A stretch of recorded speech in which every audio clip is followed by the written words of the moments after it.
설교 시작하기 전에 한 가지 좀 드릴 말씀이 있는데요. 그것은 뭐냐면 지난번에 새무엘 깁 목사님 초청을 한 다음에 아마 인터넷에서 광고를 보신 분들 가운데 우리나라에 계신 분들은 아니고요.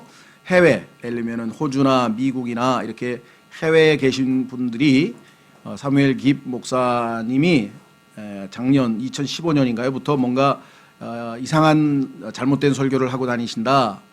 그리고 이 상당히 문제가 많아서 좀 뭐 이단이 아니냐 뭐 이런 얘기가 미국에서 돌고 있대요.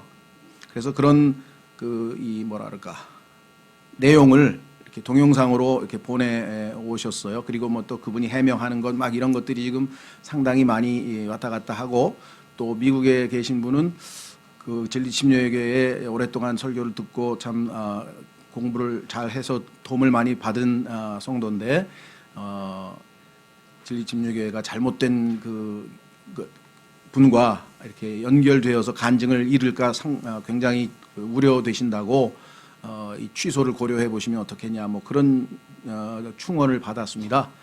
그래서 제가 두 분에게 그렇게 보냈습니다. 두 분의 충원은 고맙고 감사합니다. 왜냐하면 관심을 가지고 이렇게 우리에게 이렇게 좋은 정보를 알려주셨으니까. 그러나 우리는 그간 그분이 쓴 책들과 또 그분과의 이 설교나 이런 것을 통해서 많은 유익을 얻고 도움을 받고 47년간 하나님께서 가장 귀히 쓰신 킹제임스 성경 지형의 원로 사역자로 알고 있는데, 그런 이 동영상이나 뭐 이런 것 한두 개를 가지고 그렇게 쉽게 판단을 내릴 수는 없습니다. 그래서 본인이 오시면 저희 교회에서 4번의 메시지를 할 때에 과연 그분이 성경에서 벗어났는지 우리가 면밀히 듣고 검토할 것이고, 그 다음에 목회자 모임에서 그 동영상에 대해서 저희가 질문을 하고 해명을 들을 겁니다. 그러니까 그걸 듣고 두 분이 우려하신 대로 정말 빗나갔다 생각하면 저희도 당연히 교제를 절교하는 것을, 예를 들면 교제 끊는 것을 고려하겠지만 이렇게 쉽게 결정할 수는 없습니다 하고 보냈더니 두 분이 의외로 고맙게도 지혜롭게 잘 생각하신 것 같네요, 확인해 보시기 바랍니다 이렇게 왔어요. 그래서 본인에게 개인적으로도 확인하고 또 그 동영상에 대해서 물어보니까 정말 그야말로 음해죠, 음해. 짜집기를 해가지고 앞뒤말을, 예를 들면 성경에 보니까 하나님이 없다 이런 말이 성경에 몇 번 나오거든요. 그러니까 어떤 사람은 앞뒤 거두절미하고 성경에 보니까 하나님이 없다 그러더라 이렇게 얘기하는 것은 잘못된 표현이죠. 성경에 따르면 어리석은 자는 마음에 이르기를 하나님은 없다 하더라 이렇게 되어 있는데, 앞뒤 다 자르고 하나님은 없다 이런 식의 음해성 내용이라고 본인이 해명을 하셨고요.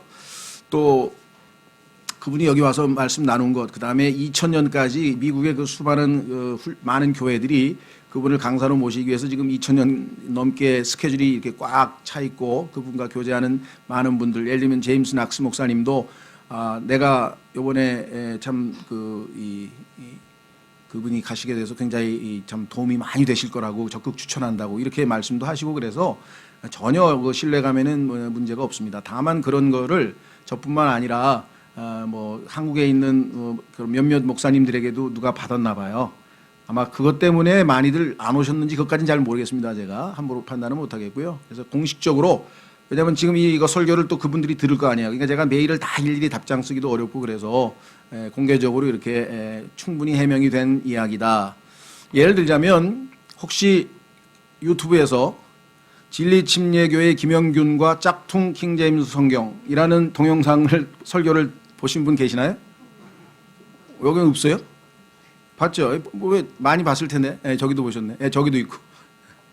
뭐 그거 말고 더 있는지는 잘 모르겠어요. 누가 저한테 얘기해가지고 저는 워낙 뭐 이 피렘이니까 뭐 그 동영상이 몇 개 돌지도 않는데 워낙 하나님께서 이제 귀하게 쓰시는 분이다 보니까 뭐 여러 가지 형태, 이것 이외에도 다양한 형태의 음해성 이야기들이 댓글 뭐 이런 게 많습니다. 그래서 그런 것에 전혀 요동하지 마시고요. 그분이 와서 하신 설교라든가 또 그분의 행실 태도라든가 그다음에 책이라든가 이런 걸 보면 정말 본인도 그래요. 내가 47년 동안 예수 그리스도를 나의 주님으로 고백했는데 내가 예수라고 하는 이름을 부인한다고 그게 말이 되는 소리냐. 그리고 구원의 영원한 보장이 가장 중요하다고 책에서뿐만 아니라 설교를 그렇게 많이 했는데 구원을 잃어버릴 수 있다고 가르친다는 게 말이 되느냐. 그러면서 정말 그렇게 말씀을 직접 하시고요. 그래서 저도 혹시라도 이런 얘기들을 주변에서 듣던가 이렇게 되면은 그런 정도의 음해성 이야기라는 것 이해하시면 될 것 같습니다. 그래서 다행히 그 문제가 뭐 모르겠어요. 이제 우리나라에서는 얼마만큼 그 영어로 된 동영상이다 보니까 그거를 이제 해외 계신 분들은 아마 이제 듣고 그런 일들이 있었던 모양인데 우리 안에서는 저한테 그런 뭐 문제를 제기하시는 분은 일단 없었다는 것 말씀을 드립니다. 예, 그러면 오늘 하나님의 말씀 설교하겠습니다. 네, 하나님의 세 종류의 사랑이라는 제목입니다. 여러분, 기독교는 사랑의 종교다 아마 이렇게 이야기를 들으셨죠? 들어보신 적 있죠? 그러면 다른 종교는 사랑의 종교가 아니냐? 뭐 그렇게 우리가 단언할 수는 없어요. 왜냐하면 그 종교들도 사랑을 가리키잖아요. 그러나 본질적으로 기독교가 정말 진정한 의미에서의 사랑의 종교다 이렇게 얘기를 할 수 있는 이유는 뭐냐? 그것은 기독교의 하나님만이 삼위일체 하나님이시기 때문에 그렇습니다.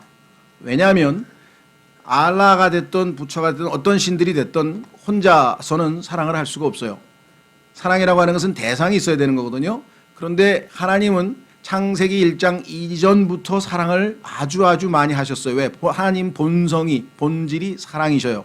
그럼 누구를 사랑하셨나 봤더니 성경에서 예수님께서 기도하시기를 아버지께서 창세 전에 나를 사랑하신 그 사랑으로 이들도 사랑하여 주옵소서 이렇게 기도를 하셨다니까.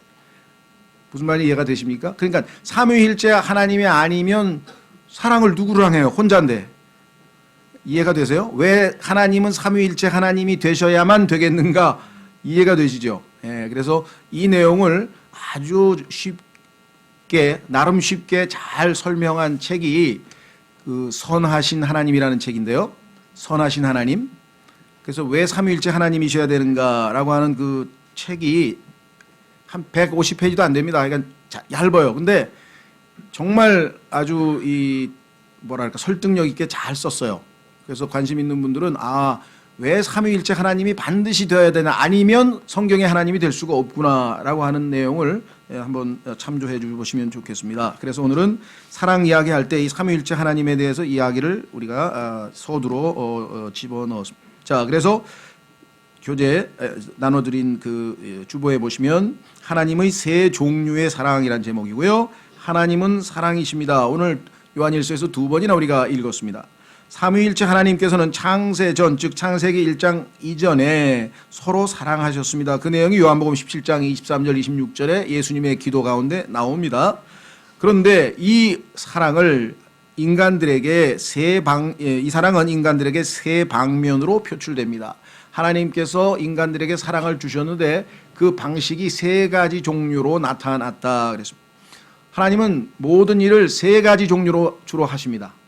삼위일체 하나님이기 때문에 이 하나님의 속성을 이 땅에서 나타내기 위해서 중요한 모든 것들은 다 셋으로 되어 있어요. 인간 삶에. 그렇죠? 그것이 뭐 공간에서 뭐 공간적 차원이든 시간적 차원이든 과거, 현재, 미래 시간이 됐던 뭐 높이, 넓이, 길이의 공간적인 차원이 됐던 또 인간관계에 있어서 아버지, 어머니, 자식의 관계가 됐던 하여간 다 중요한 건 성경에 보면 이 세상의 삶을 보면 다 셋으로 되어 있는데요. 이거를 수백 개를 리스트를 만들어 놓은 리스트도 있어요. 뭐 관심 있으면 인터넷 찾으면 다 나와요. 삼위일체라고 하는 것은 단순히 하나님께서 자기만 삼위일체가 아니라 이 땅의 모든 것에 하나님의 영원하신 신격과 그게 Godhead인데 그 신격을 이 눈에 보이는 것들에 다 숨겨놔서 이 눈에 보이는 것들을 통해서 하나님은 삼위일체 하나님 되실 수밖에 없다는 것을 알도록 해놓으셨다라고 성경에 써 있습니다. 물질도 뭐 액체, 기체, 고체 뭐 다 셋이에요. 모든 게 다 셋이에요. 중요한 건. 인간도 하다 보면 뭐 3-4번 하자 그러고 다 그래요. 뭐든지 다 3으로 하려고 그래. 그거는 하나님의 형상이 우리에게 있기 때문이겠죠. 자, 그래서 사랑도 세 방면으로 표출이 되는데 자, 구원받은 우리도 하나님을 사랑합니다. 하나님이 사랑이시기 때문에 우리가 하나님을 알게 되면 자연히 사랑하는 존재로 탈바꿈합니다. 그렇죠? 자, 더 나아가 우리 안에 넓게 부어주신 사랑으로 하나님과 이웃을 더욱 사랑해야 합니다. 그래서 그리스도인은 당연히 사랑의 사람이 되올 수밖에 없어요. 하나님이 사랑이시기 때문에. 왜냐하면 하나님은 사랑이시기 때문입니다. 그렇게 얘기했습니다. 자, 요한일서 4장 끝부분을 한번 가보겠습니다. 그 문제를 한번 더 확인해 보겠습니다. 요한일서 4장 19절. 요한일서 4장 19절. 우리가 그분을 사랑함은 그분께서 먼저, 이 먼저가 분명하게 나와 있죠. He first, 먼저 우리를 사랑하셨기 때문이라. 어떤 사람이 나는 하나님을 사랑하노라 하고 자기 형제를 미워하면 그는 거짓말하는 자니 자기가 본 자기 형제를 사랑하지 아니하는 자가 어찌 자기가 보지 못한 하나님을 사랑할 수 있으리요. 이보다 더 논리 정연한 말씀이 있어요? 보는 것도 사랑 못하는데 안 보이는 걸 어떻게 사랑하느냐 그랬죠.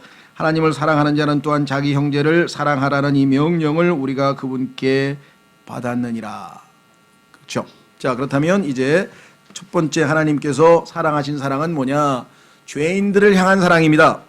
그 죄인들을 성경에서는 세상이라 그랬어요. 세상. 하나님께서 세상을 이처럼 사랑하사 그랬죠. 예, 한번 확인해 보겠습니다. 요한복음 3장 16절로 가시면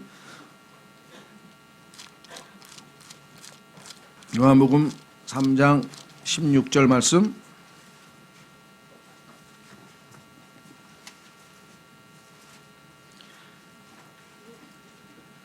읽겠습니다. 하나님께서 세상을 이처럼, 영어로 so인데요. So God so so loved the world. 근데 하나님께서 세상을 이처럼, 그 이처럼의 내용을 아는 사람이 구원받은 사람이에요. 그 이처럼이 얼마나 큰 사랑인지 조금이라도 맛본 사람이 그리스도인이에요. 그렇죠? 그 사랑을 맛보지 않고서야 어떻게 그분을 믿겠어요? 그 사랑이 얼마나 큰 사랑이었던지, 그 십자가의 사랑이 얼마나 큰지를 알았으니까 우리가 그분을 믿었죠. 자, 다시 돌아갑니다. 하나님께서 세상을 이처럼 사랑하사 자신의 독생자를 주셨으니 이것은 누구든지 그를 믿는 자는 멸망하지 않고 영존하는 생명을 얻게 하려 하심이라. 자, 그래서 여기서 세상을 사랑하셨다 그랬습니다. 아직 구원받지 못한 사람들을 사랑하셨는데 문제는 그 사랑을 다 받아들였느냐? 아니라 이게 문제. 그렇죠.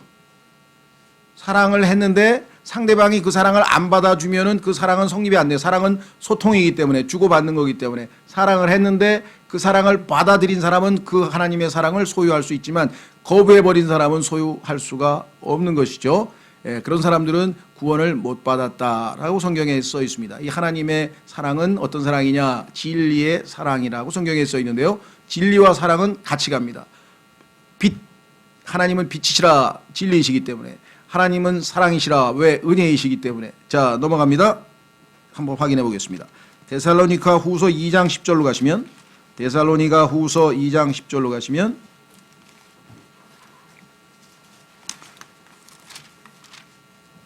구원받지 못한 사람은 진리의 사랑을 안 받아들였기 때문이라고 되어 있습니다. 데살로니가 후서 2장 10절. 데살로니가 후서 2장 10절. 불의의 모든 속임수와 함께 멸망하는 자들에게로 오는 것이니 이는 그들이 진리의 사랑을 받아들이지 아니하여 구원을 받지 못하였기 때문이라. 진리의 사랑을 받아들이지 아니하여 구원을 받지 못하였기 때문이라. 하나님께서는 이 세상에 있는 모든 죄인들을 사랑하셨습니다. 그래서 십자가에서 자신의 생명을 내어주셨습니다. 그런데도 불구하고 그 사랑을, 여기 나와 있죠, receive, 받아들이지 않았습니다. 요한복음 1장 12절에서도 받아들이는 자, 예수님을 receive, 받아들이는 자, 곧 그분의 이름을 믿는 자들에게는 하나님의 아들들이 되는 권능을 주셨다. 그래서 하나님의 자녀가 되는 구원을 주신 것이 성경에 기록되어져 있습니다. 자, 그렇다면 진리의 사랑을 받아들이지 아니하였다. 우리는 진리의 사랑을 받아들입니다. 그분은 예수 그리스도이십니다. 그래서 예수님을 영접한다고 옛날 용어를 썼죠. 뭐 한문으로 영접을 하든 receive, 받아들이든 예수님을 나의 구원자와 주님으로 받아들입니다. 그러면 하나님께서 우리를 받아주십니다. 그 받아준다는 말은 receive가 아니고 accept라 그래요. 영어로 accept. 받아주신다 이게. 옛날 우리 조선 사극에서는 거두어 주신다 그래요. 멋있죠? 저를 거두어 주셔서 감사합니다. 주인이 종으로 거두어 받아줬다 이게. 받아줬다. 자기 제자로 받아줬다. 하나님께서 아들로 받아줬다 이게. 그 사랑하시는 아들 안에서 우리를 받아주셨다. 에베소서 1장 6절. 그런데 이 받아줬다고 하는 구원의 핵심 단어를 모든 성서들에서 삭제시켜버렸어요. 킹제임스 성경에서 얼마나 우리는 예수님을 우리의 구원자를 receive 받아들이고 그러면 하나님께서는 우리를 하나님의 아들로 accept 받아주십니다. 이 두 단어가 구원의 핵심인데 이 단어를 다 삭제시켜버린 성서들은 정말 성경의 진리를 약화시킬 수밖에 없겠죠. 자, 왜 킹제임스 성경이 정말 좋은 성경인지 이 한 단어만으로도 우리는 정말 알 수가 있는데요. 자, 그래서 다시 한번 밑으로 내려갑니다. 13절. 13절로 가시면 그러나 주께 사랑받는 형제들아 우리가 너희로 인하여 항상 하나님께 감사드려야 하나니. 그러니까 하나님께서 세상을 사랑하셔서 십자가에서 자신의 아들을 주시고 사랑하셔서 아들을 보내셨다고 과거 시제입니다. 2000년 전입니다. 다 되었다고 이야기를 했는데 그분을 받아들이지 않은 사람들은 여기 나와 있는 것처럼 주께 사랑받는 자들이 아니고 그렇죠? 주께 사랑받는 자들이 될 수 없다. 지금 현재는 주님의 사랑을 못 받아요. 지금 현재는 2000년 전에는 모두 사랑하셨어요. 그러나 지금 현재는 주님을 받아들인 사람들만 주께 사랑받는 형제지. 그렇지 않으면 다른 사람들은 뭐예요? 주님의 진노의 대상입니다. 진리의 사랑을 받아들이지 않은 사람을 성경에서는요 하나님의 진노가 그들 위에 머물러 있느니라 요한복음 3장 36절에 써 있어요. 무슨 말이 이해가 되셨죠? 자, 따라서 우리는 다시 돌아옵니다. 자, 창세기 3장 15절 찾지 않습니다. 여기에 보시면 하나님께서 죄를 지은 아담을 그렇죠 죄인의 상태에서 사랑하셔서 가죽옷을 만들었죠. 어린 양이신 예수 그리스도가 십자가에서 죽으셔서 그를 다 피로 씻으시고 구원하실 것을 예표적으로 미리 보여주셔서 양 가죽옷을 만들어서 입히셨습니다. 그 가죽옷이 바로 예수 그리스도고 그래서 갈라디아서 3장 27절에는 예수 그리스도를 믿는 자들 다 침례를 받아서 예수님으로 옷 입었다. 예수님으로 가리웠기 때문에 하나님께서 우리의 죄들을 더 이상 보지 아니하시고 기억지도 아니하신다. 이것이 구원의 교리의 가장 핵심적인 것입니다. 자, 그래서 우리는 하나님께서 우리를 사랑하셔서 우리 자신의 아들을 주셨다 또는 보내셨다. 이 전부 다 과거 시제로 되어 있다는 사실을 잊지 마십시오. 세상을 향한 하나님의 사랑은 십자가에서 밖에는 찾을 수가 없습니다. 자, 그렇다면 이제 우리 즉 주님을 받아들인 사람은 주께 사랑받는 형제라 그랬는데 자, 주께 사랑받는 형제니까 아버지로부터 우리도 아들로서 대우를 받는 것이죠. 자, 그래서 두 번째 사랑은 뭐냐? 이제 하나님과 우리의 관계가 아들과 아버지의 관계로 되었을 때 하나님께서 우리를 아들로서 사랑하는 겁니다. 자, 우선 창세기 22장으로 가보겠습니다. 여러분은 과거에 죄인이었을 때 그 사랑만 자꾸 기억하지 마시고 현재의 사랑을 향유하셔야 돼요. 인조해 가셔야 돼요. 하나님께서 지금은 나를 죄인이 아니고 원수가 아니고 아들로 대해 주신다. 그런데 그 아들은 성경에 따르면 창세 전부터 하나님의 아들이신 예수 그리스도를 사랑하셨던 그 동일한 사랑으로 우리를 아들로서 대해 주신다. 급이 달라지셨어요. 어마어마하게 신분 변화를 겪은 겁니다. 정말 기어다니던 그 번데기가 탈을 벗고 그렇죠? 날아올라서 창공을 날아오르는 나비가 되어서 그야말로 트랜스포메이션 완전히 변화가 된 상태로 우리는 하나님 앞에 이제 서 있는 겁니다. 하나님의 아들이 되었어요. 아들. 자, 그래서 창세기 22장으로 가시면 창세기 22장 2절 하나님께서 사랑에 대해서 하시고 싶은 마음이 있으셨을 텐데 왜? 하나님은 사랑이시기 때문에. 창세기 1장 1절 이전부터 하나님은 사랑하셨고 사랑은 항상 존재해 왔는데 우주의 역사보다 더 긴 것이 사랑입니다. 우주의 역사보다 더 긴 것이 사랑이에요. 그래서 인간은 그냥 입에 뭐든지 노래를 부르든 시를 쓰든 뭘 하든 항상 사랑을 달고 다녀요. 그런데 그 사랑의 진정한 본질을 잘 몰라요. 그 사랑은 뭐냐? 하나님 아버지께서 예수 그리스도와 나누시던 그 사랑인데 그래서 아버지의 아들을 향한 사랑이 성경에서 사랑의 본질입니다. 핵심입니다. 그 성경에 제일 먼저 사랑이라는 단어를 하나님께서 성경에다가 바로 그 상황에서 기록하셨어요. 창세기 22장 2절, 창세기 22장 2절. 그분께서 이르시되 이제 내 아들 곧 네가 사랑하는 내 유일한 아들, 아버지가 사랑하는 아들, 즉 아브라함이 사랑하는 이삭을 얘기할 때 내가 사랑하는 내 유일한 아들이라는 표현을 썼습니다. 글쎄요, 이 세상에서는 사람들은 두 가지 견해가 있는 것 같아요. 첫 번째, 조금 낭만적이고 그런 사람들은 남녀 간의, 그렇죠, 연인으로서의 사랑에 대해서, 부부의 사랑에 대해서 아마 그런 사랑을 최고의 사랑으로 칠지 모르겠습니다. 예. 조금 유교적 전통이 있는 사람은 어머니의 모성애를 또 가장 큰 사랑으로 칠지 모르겠어요. 그 사랑들이 잘못됐다는 건 아니에요. 그러나 하나님께서는 그 사랑의 원조격, 그 사랑의 본질, 그 사랑의 가장 기본은 뭐냐? 그것은 바로 아버지의 아들을 향한 사랑이라고 성경에서 말씀하고 있습니다.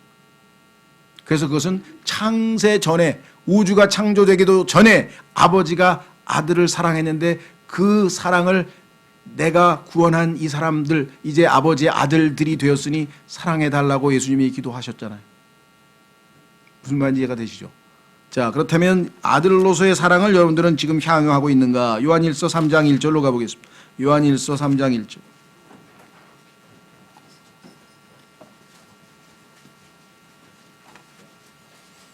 많은 분들이 하나님의 사랑에 대해서 생각할 때 요한복음 3장 16절, 하나님께서 세상을 이처럼 사랑하사, 그거 거의 입에 달고 다닙니다. 전 나쁘다고 생각하죠. 좋죠. 그러나 문제는 그건 과거적 사랑이잖아요. 그건 이미 누렸잖아요. 그래서 진리의 사랑을 받아들였잖아요. 우리가 리시브 했잖아요. 그래서 하나님의 아들이 되었잖아요. 그러면 그 예수님을 받아들인 자들을 하나님께서 어떠한 사랑으로 사랑하셔서 하나님의 아들이라고 신분을 변화시키고 칭호까지 붙여주셨을까? 아버지의 아들 사랑에 대해서 한번 생각해 보자, 이 말이에요. 자, 요한일서 3장 1절. 보라, 하나님께서, 여기는 하나님이라고 되어 있잖아요. 아버지께서. 보라, 아버지께서 어떠한 사랑을 우리에게 베푸사 우리가 하나님의 아들들이라 불리게 하셨는가? 그런즉 세상이 우리를 알지 못함은 세상이 그분을 알지 못하였기 때문이라. 사랑하는 자들아, 아버지가 사랑이니까 아들들도 다 사랑하는 사람들이 됐어요. 사랑하는 자들아, 이제 우리는 하나님의 아들들이니라. 여러분과 제가 지금 하루하루 하나님의 사랑을 받고 사는 것은, 그 사랑은 이제 아들로서의 사랑을 받고 살아가고 있는 것입니다. 그렇죠? 예. 우리가 아들이 된 것은 어떤 방법으로 되었는가? 아까 얘기했죠? 구원받았는데 그 구원은 구체적으로 출생입니다. 이 세상도 마찬가지죠. 어느 한 부모의 아들이 또는 어느 한 부모의 자녀가 될 수 있는 유일한 방식은 출생입니다. 육적 출생이든 영적 출생이든 자녀가 되는 방법은 하나뿐이죠. 자, 그래서 요한일서 5장 1절로 갑니다. 요한일서 5장 1절. 요한일서 5장 1절. 누구든지 예수님께서 그리스도이심을 믿는 자는 하나님에게서 태어났으며, 태어나면 하나님 아들이 되는 거죠. 영적 자녀죠, 이거는요. 우리가 육적으로는 부모님으로부터 태어났고요. 육에서 난 것은 육이요, 성령으로 난 것은 영이다. 우리의 영은 이제 하나님께 속해 있습니다. 하나님에게서 태어났으며 낳으신 그분을 사랑하는 자마다, 우리를 낳아주신 영적 아버지, 그 하나님을 사랑하는 자마다 그분에게서 난 자도 사랑하느니라. 하나님의 자녀가, 아들이 한 명이 아니잖아요. 수없이 많은 아들들이 있을 거 아니에요. 그러면 나를 낳아주신 분을 사랑한다면 그분이 낳으신 다른 자녀들도 사랑하는 것이 너무나 자연스러운 생명의 법칙이 아니냐. 그렇죠?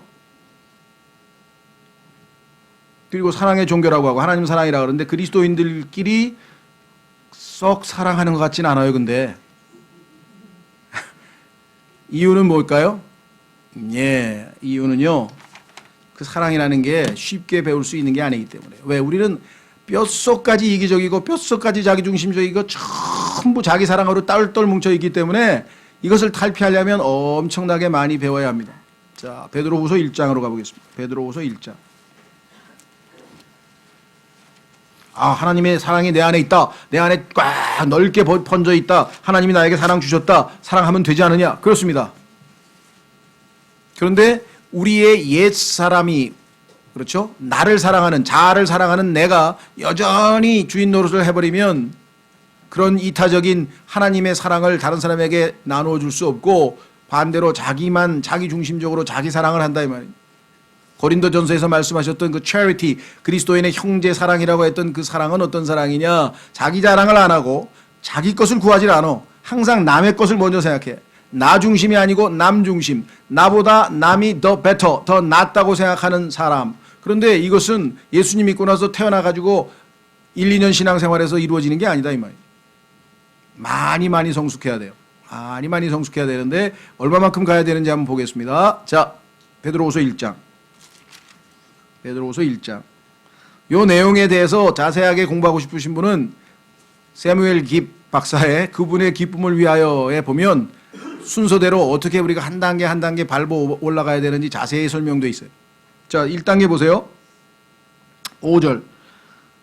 자, 거듭났습니다. 이것과 더불어 자, 열심을 다하여 엉성하게 느슨하게 말고 열심을 다하여 올인 해야 된다. 열심을 다하여 너희의 믿음의 덕을, 자, 이 열심을 다한다고 하는 표현이 조금 더 직역을 하면요, 부지런해야 되는데 all diligence라는데요.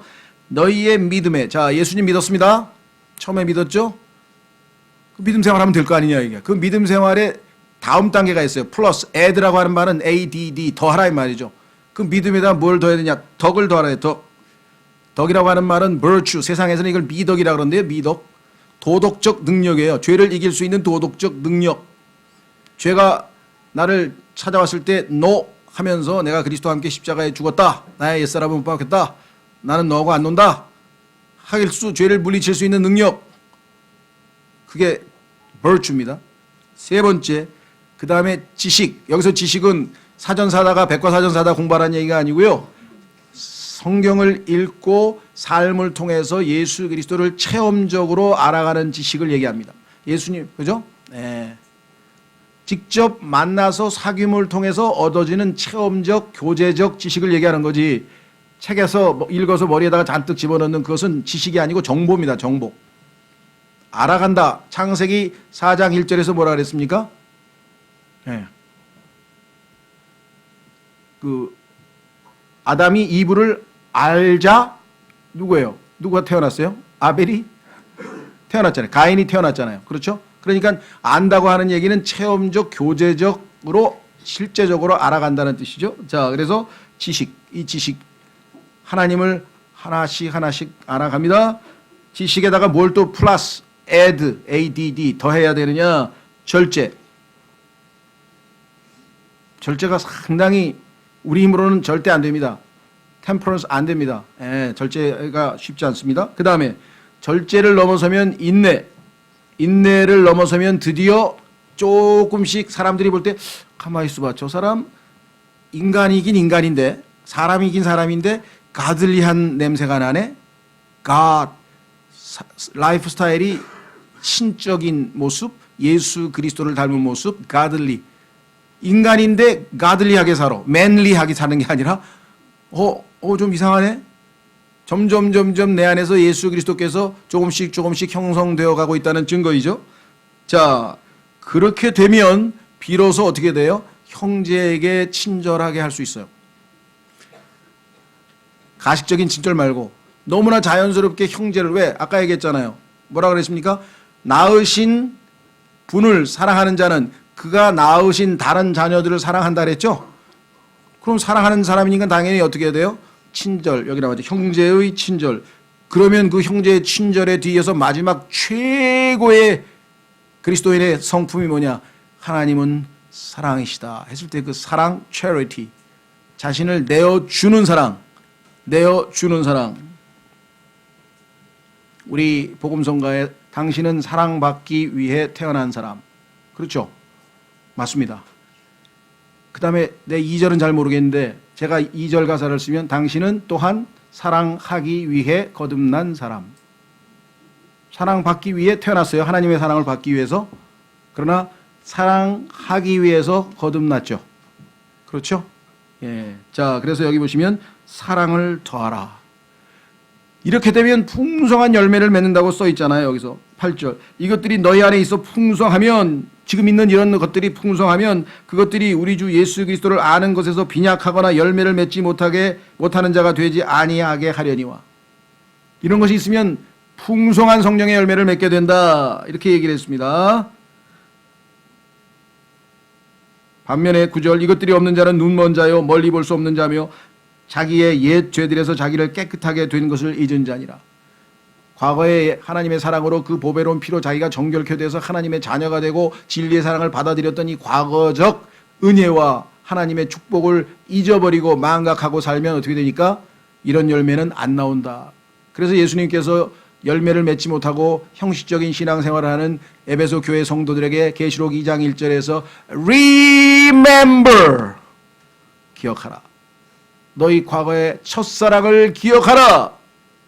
그리고 어떻게 해요? 기억하면 내 상태가 지금 하나님 앞에 합당치 않죠? Repent, 회개하라. 기억하고 회개하라. 이게 오늘날 우리에게 얼마나 합당한 메시지입니까? 만약 안 하면 나는 너를 떠나겠다. Remove, 옮겨가겠다. 딴 곳으로. 그러면 구원을 받은 하나님의 자녀인데 정말 하나님과의 사랑의 관계도 끊기고 생명은 붙어 있어. 산소 호흡기에 붙어가지고 헐떡헐떡 숨은 안 끊어졌어. 왜? 하나님의 자녀니까. 그런데 사는 게 아니야. 그냥 생존이야, 그냥. 그리고 그리고 주님을 산소 호흡기 끼고 만나실 거예요, 주님을? 예? 다행히 하나님은 약속을 지키시는 분이기 때문에 우리를 하나님의 자녀로서 취소하거나 뭐 이런 일은 없지만 그렇게 살아서는 안 된다는 얘기죠. 생명을 얻고 abundant life, 풍성한 삶을 주시겠다고 약속했는데 그 풍성한 삶은 왜 다 향유하지 못한 채, 누치지 못한 채 다 모두에게 다 나눠 주었는데, 그렇죠? 자, 그래서 우리는 돌아갑니다. 로마서 5장 5절로. 여러분과 저는 얼마든지 하나님도 사랑하고 이웃도 사랑할 수 있다. 왜? 우리도 다 저장되어 있어요. 우리 안에. 로마서 5장 5절. 로마서 5장 5절. 소망이 우리를 부끄럽게 하지 아니함은 우리에게 주신 성령님에 의하여 하나님의 사랑이 우리 마음에 넓게 부어졌기 때문이니. 하나님의 사랑이 넓게 부어져 있습니다. 그래서 성경에 보니까 무슨 일을 하든지 사랑으로 하라. 어디에 써 있느냐? 고린도전서 16장에 써 있어요. 왜 그럴까요? 고린도전서의 모든 15가지 문제가 발생했는데 그 문제는 다 사랑으로 하지 않았기 때문에. 그래서 고린도전서에 사랑장도 들어있고 모든 일을 사랑으로 하라고 하는 권면도 고린도전서에 들어있는 이유는 뭐냐? 고린도전서는 은사도 많고 지식도 많고 정말 모든 영적인 복들을 다 받았으나 다 자기중심적이고 이기적이고 영적으로 악의 상태에서 살았기 때문에 사랑이 부족해서 결국은 모든 문제가 발생했다. 그래서 사랑은 무엇인지 고린도전서 13장에서 잘 설명을 하고 16장에서 결론을 모든 일을 사랑으로 하라. 그리스도인들이 왜 복음을 전하는데 열매가 없느냐? 여러 가지 이유가 있겠죠. 또 삶에서 왜 형제들에게 권면했는데 서로 별로 이렇게 유익이 안 되느냐? 사랑으로 진리를 말하라 그랬는데요. Speaking the truth in love. 사실대로 형제에게 권면했지만 사랑이 부족하면 아무리 있는 그대로 올바르게 해도 그것이 마음에 와닿지 않는 것이에요. 그렇죠? 자, 그래서 우리는 하나님께서 우리를 아들로서 사랑했기 때문에 하나님의 다른 아들들도 우리가 마땅히 사랑하는 것이 당연하다. 이렇게 분명하게 말씀을 드렸습니다. 자, 여기까지는 그래도 신앙생활에 어느 정도 성숙하신 분들은 알고 있는 것 같아요. 그런데 많은 분들이 3단계로 넘어가면 별로 체험들이 별로 없어요. 3단계로 넘어가면. 여기 계신 분들 중에 내가 제일 좋아하는 성경은 아가서다. 한번 손 들어보세요. 아가서. 나는 아가서를 너무 제일 좋아한다. 예. 아가서 읽으니까 너무 내용은 좋기는 좋은데 가끔 가다가 너무 관능적인 얘기도 좀 나오고 가만 있어봐. 이건 몰라서 몰래 혼자 읽어야 될 내용이네. 그렇죠. 예. 이게 뭐냐? 이게 남녀 간의 사랑을 상당히 노골적으로 표현을 했는데 그렇죠? 예. 자, 이것이 또 다른 차원의 하나님과 우리와의 사랑인데요. 자, 세 번째, 신부를 향한 신랑의 사랑을 보겠습니다. 구약에 보면은 하나님께서 이스라엘 민족 전체를 nation, 이스라엘 민족 전체를 맏아들이라고 하면서 하나님께서 아들로 취급했습니다. 그래서 하나님 아버지와 이스라엘 관계는 아버지와 아들로서의 사랑을 주고받았습니다. 반면에 이스라엘을 두고 하나님께서 너는 내 아내이거늘 내가 나를 버리고 간음하였느니라 하면서 우상 숭배를 영적으로 간음했다고 하나님이 질책하고 있는 내용이 뭐 호세아서를 비롯해서 성경의 구약에 굉장히 자주 나와요. 그런 용어가 뭐 음행, 간음 이런 얘기가 굉장히 많이 나와요. 그러면 이스라엘이 우상 숭배를 해서 하나님 대신에 다른 신들에게로 가버렸다는 얘기를 하나님께서 사랑에 빗대어서 사랑을 배반한 여자로 성경에서 계속해서 강조하고 있어요. 자, 그러면 신약으로 오면 어떻게 되는가? 우리는 과거에 하나님의 아들이 아니었습니다. 이스라엘만 맏아들 한 사람이었어요. 민족이. 그런데 이번에는 인디비주얼 한 사람 한 사람 개인을 다 하나님께서 아들들로 예수님을 믿는 자들은 하나님의 아들들로 삼으셔서 우리가 지금 아들로서의 사랑을 성경에서 확인해 보았는데, 자, 그 다음에 구원받은 그리스도인들은 단체적으로, 자, 전체를 다 합쳐서 성경에서 뭐라고 했냐면 영어 A chaste virgin, 순결한 처녀로 약혼, 정혼을 시켰다라고 고린도후서 11장에 써 있어요. 자, 개인이 아닙니다. 개인도 물론 해당되지만 조심하세요. 내가 예수님의 신부다. 맞는 말이지만 신부의 일부예요. 그러니까 신부라고 하는 것은 주님의 몸된 교회 전체, 모든 구원받는 사람 전체가 합해서 한 신부지, 나도 신부 너도 신부 그러면 신부가 예수님 몸에 수백 명 수천 명이 수억 명이 돼? 아니고 조심하세요. 예, 그러나 신부의 일부죠. 나도. 그렇죠? 예, 자, 그래서 성경에 보면은 이 교회, 주님의 몸된 교회를 예수 그리스도께서 이제 신부로 사랑을 하게 됩니다. 자, 에베소서 5장 31절로 갑니다. 이 사랑에 대해서 우리가 좀 약해요. 왜? 그리스도인들이 이 남녀 간의 사랑에 대해서 성경적 개념을 갖고 있는 것이 아니라 성경적 개념이 아닌 다른 생각으로 가지고 있어서 남녀 간의 사랑이라고 하는 것이 하나님과 나의 사랑하고는 뭔가 좀 별개의 것처럼 느껴지는 경우가 많은데 이것은 전적으로 그렇지 않습니다. 성경에서 보면은요, 하나님도 이스라엘을 아내라고 불렀고요, 예수 그리스도도 우리의 신랑이라고, 그래서 신랑을 기다리고 있는 신부의 자세로 우리가 주님을 기다려야 된다라고 성경에서 강조하고 있습니다. 자, 에베소서 5장 31절에 보시면 25절로 가겠습니다. 25절. 에베소서 5장 25절로 가시면 거기에 중요한 표현이 하나 써 있는데 이렇게 써 있습니다. 남편들아 너희 아내 사랑하기를 그리스도께서 교회를 사랑하사 교회를 위하여 자신을 주신 것 같이 하라. 그런데 대부분의 사람들은 여기서 교회를 사랑하사를 자꾸 세상을 사랑하사로 해석하시는 분이 있어요. 요한복음 3장 16절로 가가지고 세상을 사랑한 것처럼 아닙니다. 이 교회를 사랑하신 거는요, 창세기 3장에서 아담이 죄를 지어서 죄인이 됐을 때 하나님이 가죽옷을 지어 입히시면서 사랑을 표현했던 그 사랑 아니고 그보다 더 전에, 즉 창세기 2장에서 하나님께서 아담을 잠시 잠들게 하고 성경에서 이게 죽은 거죠. 그 죽은 아담으로부터 갈비뼈를 취해서 이브를 만드셨죠. 성경에 보니까. 예. 그때 즉 아담이 자신의 생명으로 내어줘서 만들어진 그 이브와 아담과의 관계는 예수 그리스도께서 십자가에서 생명을 내어주셔서 탄생한 주님의 몸된 교회와의 관계랍니다. 따라서 교회를 사랑하겠다고 하는 그 표현에는 죄와는 아무 상관이 없어요. 죄를 짓기 전에 이야기예요. 그러니까 예수 그리스도는 이 땅에서 아버지의 사랑뿐만 아니라 신부의 사랑을 얻기 위해서 신부를 구하러 왔는데, 그 신부가 되어야 될 자들이 창세기 3장에서 죄인이 되어버려서 이 죄인이 된 자들을 다시 신부의 자격으로 만들기 위해서는 죄값을 치르고 의롭게 만들어서 신부의 자격을 갖추게 할 수밖에 없었기 때문에 지금 그 과정이 들어갔지, 실제적으로 예수 그리스도는 교회를 사랑하신 거예요. 죄인을 사랑하시기 이전에 이미 교회를 사랑하셔서 자신의 생명을 내어주셨다. 그것이 바로 아담이 창세기 2장에서 잠든 모습입니다. 거기서 우리는 예수 그리스도가 교회를 먼저 사랑하셨다는 사실을 아셔야 돼요. 여기 있잖아요. 세상을 사랑한 게 아니에요. 교회. 신부를 사랑하신 거죠. 신부. 자, 그래서 창세기 22장에서는 아까 아브라함이 이삭을 사랑한, 즉 아버지의 아들을 향한 사랑을 보았죠. 그러면 창세기 24장에서는 어때요? 이삭의 리브가를 향한 사랑. 그렇죠.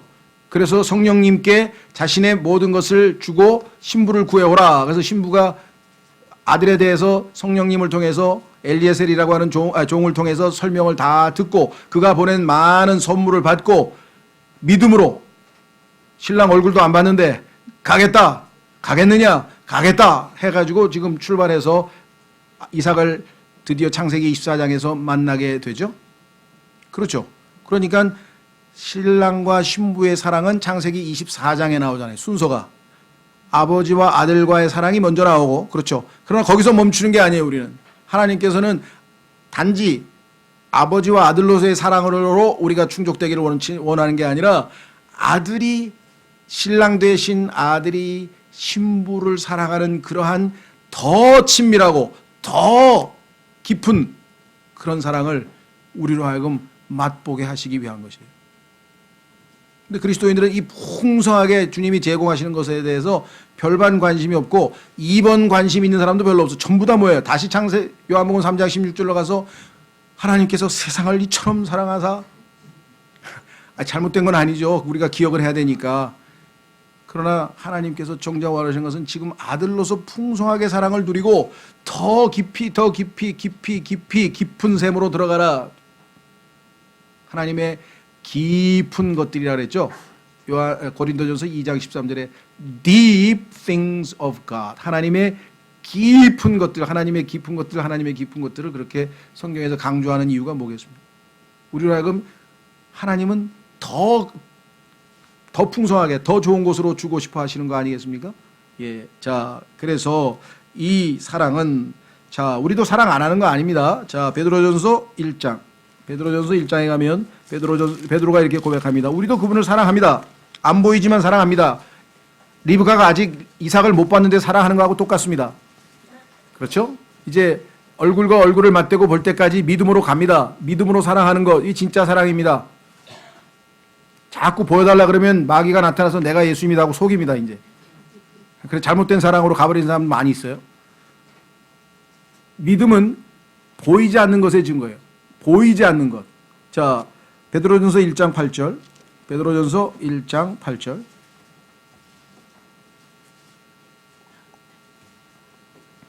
너희가 그분을 보지 못하였으나 사랑하는도다. 이게 사랑이에요. 진정한 사랑. 지금도 너희가 그분을 보지 못하나 믿으며. 안 보이지만 믿죠? 이거하고 같은 거예요. 보면은 그분을 더 깊이 사귀면 돼요. 안 보이니까 믿는 겁니다. 이루 말할 수 없고 영광이 가득한 기쁨으로 기뻐하나니. 왜? 믿음은 보이지 않는 것의 증거라 했으니까. 증거가 우리 안에 있으니까 기쁠 수밖에 없다. 그렇게 성경에 나와 있습니다. 자, 그러면 아가서 5장으로 가겠습니다.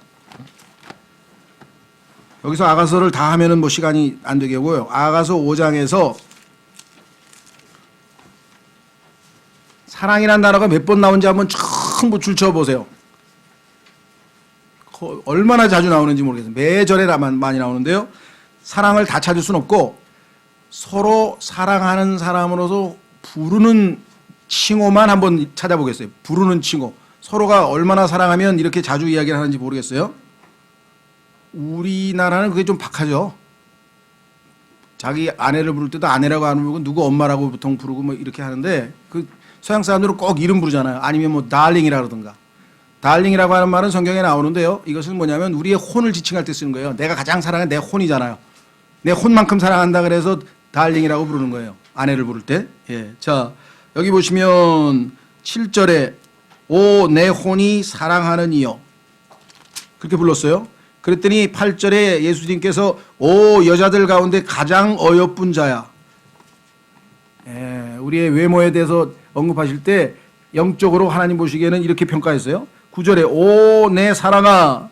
14절에 15절에 내 사랑아.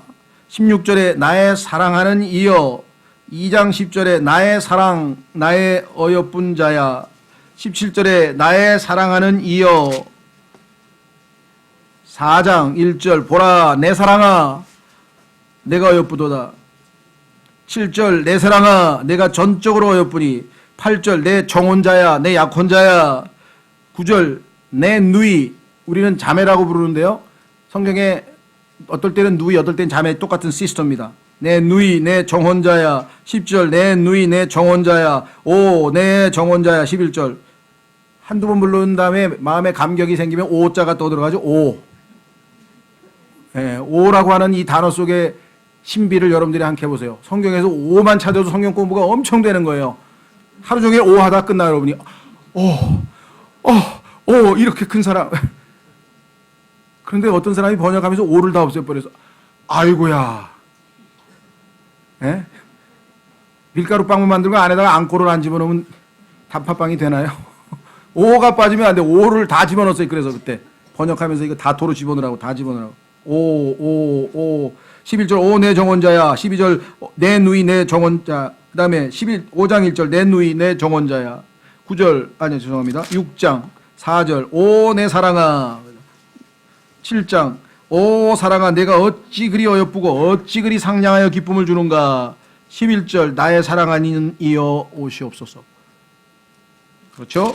맨 마지막도 마찬가지. 14절 나의 사랑하는 이여 서두르소서. 나의 사랑하는 이여 서두르소서. 빨리 뵙고 싶습니다. 그렇죠? 주고받는 얘기가 그냥 이거는 그냥 부르는 칭호만 했고요. 뭐 나의 사랑하는 이는 어디가 예쁘고 어디가 예쁘고 어디가 예쁘고 막. 근데요 성경에 보니까 이게 사실은 하나님께서 하시는 주례사예요. 주례사. 요렇게 항상 서로 예쁘다고 칭찬하고 살라는 거야. 그러면 부부싸움 할 일도 없을 거 아니에요. 그렇죠? 항상 예쁘다 그러고 오 내 사랑아 나는 너 그렇게 왜 이쁘냐 그러고 밤날 그러는데 뭔 싸우고 말고가 있겠어요. 그렇죠? 정 쑥스러우면요 그냥 읽어. 같이 교대로. 참 그죠? 네, 매일 밤 한 번씩 읽어.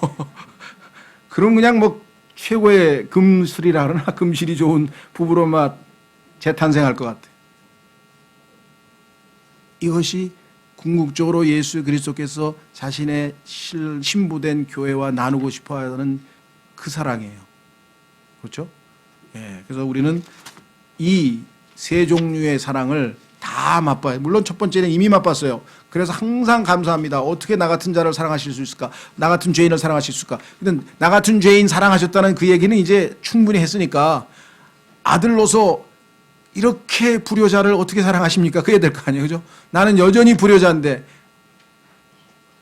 너무나 아버지의 말씀도 잘 안 듣고 너무나 아직도 성장도 안 하고 너무나 불충하고 내가 봐도 만약에 내가 나 같은 자식이 있으면 절대 사랑 안 할 것 같은데 하나님은 어떻게 나를 그렇게도 끝까지 사랑해 주실까? 아들로서의 사랑을 누리고 그런 나를 사랑해 주셨는데 왜 내가 다른 형제를 못 사랑합니까? 사랑하고도 남아야지. 그렇잖아요. 하나님이 나를 사랑해 주신 그 사랑으로 다른 형제를 사랑하라고 성경에 써 있잖아요.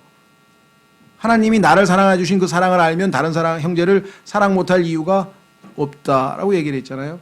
거기서 멈추지 마시고 더 친밀하고 더 은밀한 사랑 안으로 들어와서 주님과 더 깊은 사랑을 나누자 이것입니다. 그렇죠?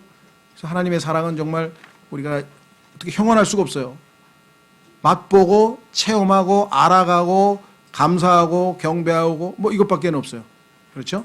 예. 그래서 하나님의 사랑을 더 많이 깊이 있게 체험하는 여러분과 제가 되는 그러한 계기가 되었으면 합니다. 시간 여러분과 제가 잠깐 하나님께 이 크신 사랑을 주신 거 감사하고 지금도 사랑해 주시는 거 감사하고 더 깊은 사랑을 알게 해 주시라고 잠깐 기도하겠습니다.